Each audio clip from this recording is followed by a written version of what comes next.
Hello, my name is Brie Larson. I see that you're sitting there in the theater with your teachers. I am the lead actress in the film you're about to see, Short Term 12.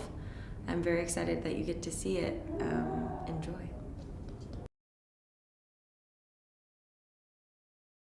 So the story revolves around a short-term foster care facility for at-risk youth.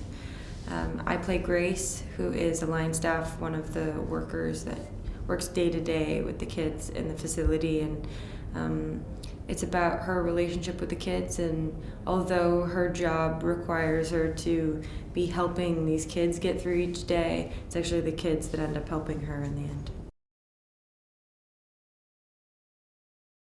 The reason for making the story is that the writer-director of the film, Destin Daniel Cretton, it was his first job out of college.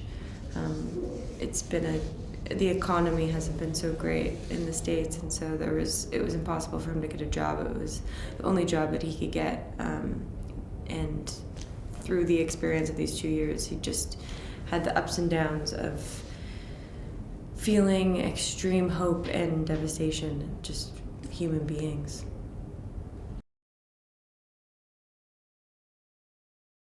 I am a professional actress, but it goes in between because you have to audition for jobs all the time. So I go through phases of if I'm on set and I'm working, then I feel very professional, but you can go many weeks, many months, even years at a time of not working, and then are you a professional actor?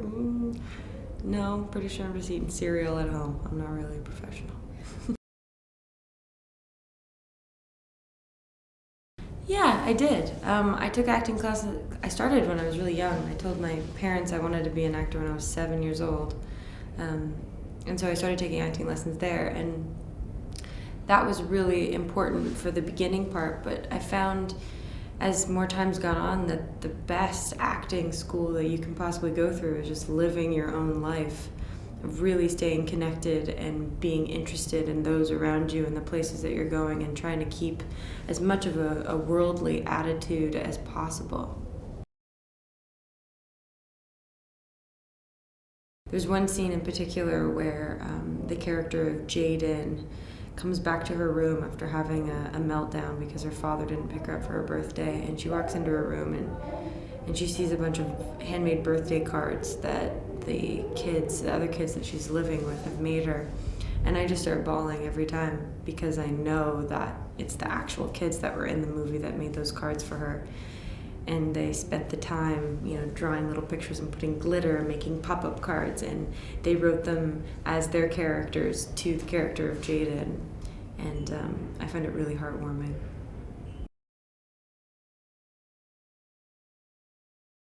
Well, because the role that I'm playing in the film, it's a real job, and it's a very important job, and it was a job that a lot of people in the States have no idea about. It's something, foster care is something that we're somewhat aware of, but we don't really know about the ins and outs of it, or what that structure looks like, or what's happening to these kids.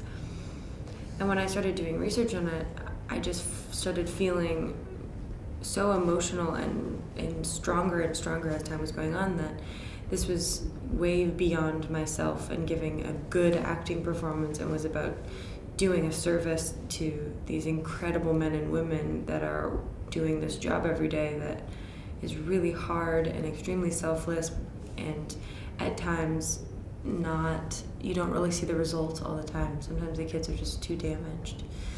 So I saw this movie as my opportunity to, I thought if I can do this honestly, if I can do this with truth, that people will see the movie, and we can get more attention put on this issue and these kids, and try and get more help for them.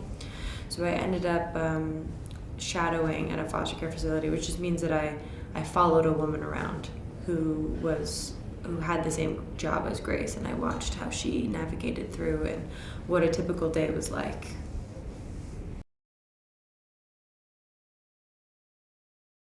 Well, it's not that it was strict. I mean, if something wasn't going to work, if I did a scene and it sounded bad, then Destin would rewrite it. But He's just a really good writer, so everything was as written. We didn't make anything up.